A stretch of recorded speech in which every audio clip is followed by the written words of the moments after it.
I couldn't sleep today, guys. It was hard. It was really hard. Sleep is tough.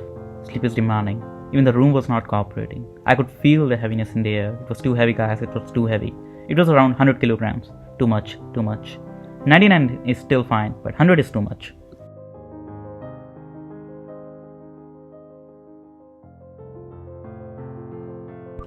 So I decided to come out and do nothing. It's a beautiful thing to do, by the way, and contrary to popular belief, it is actually hard. Usually people think that doing nothing is easy. I contradict. Everyone really underestimates doing nothing. It's not an easy state to achieve. Just try to stay at one place for some time and do nothing. You will find yourself assailed by the impulse to do something, and it would take a heroic effort to stop yourself from not doing nothing. But I, on the other hand, by sheer diligence and hard work, have achieved the state of nothing. Okay, now what? Well, I can just marvel at the night sky, which, in all its beauty, grace, complexity, serenity, and grandeur, is looking at me from above. But why should I? The city is also beautiful at this time, tantalizingly shimmering in the streetlight. The life is still, is quiet, deeply dark, and silent.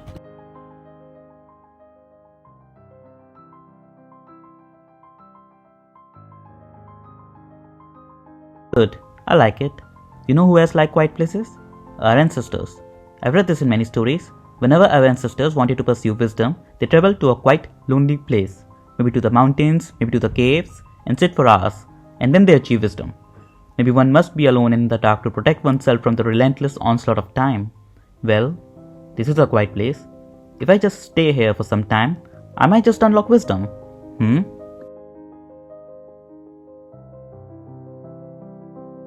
And since we're on the topic of ancestors, let's talk about them a bit more. After all, I'm alive because of them. I'm alive only because somewhere in the past my parents met. For them I don't know, but it surely turned out lucky for me. And my parents came into existence only because my grandparents met. All four of them from both sides of the family, and I can go on. So basically, each one of my ancestors had to be lucky enough to meet a partner and healthy enough to reproduce for millions of years in order to make the hereditary combinations that would eventually result in my making. If just one of my ancestors had failed to be my ancestor and became somebody else's instead, I would not be here. That worked out well for me. Good work, ancestors. I don't know if it was worth it, but good work. I see there is a crematorium on the opposite side of the road and I'm very tempted to talk about death. But people think that it's tasteless and it's depressing. I think they confuse it with life. We will discuss it some other day.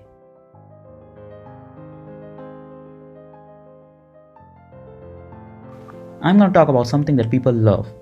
Usually, they love the word, they love to use it, it even sounds cool. Reality.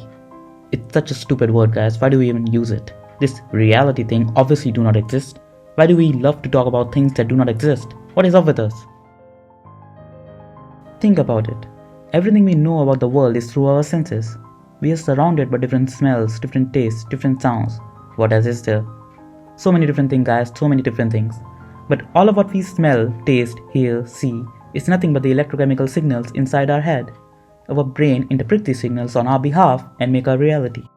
But the question is, can we trust this giant, mysterious parliament of neurons? Of course we cannot.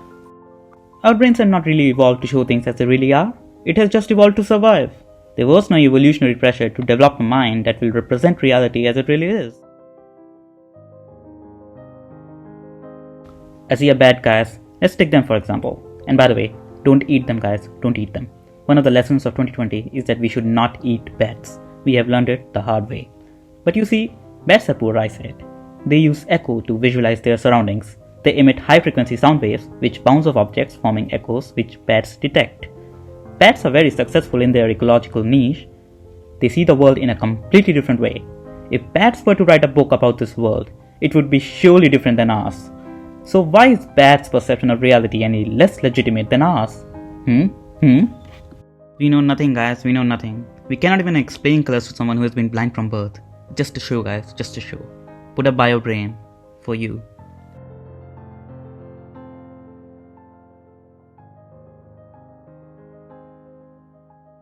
Or else we would be shocked beyond measure if we could see how tasteless, odorless, colorless reality really is.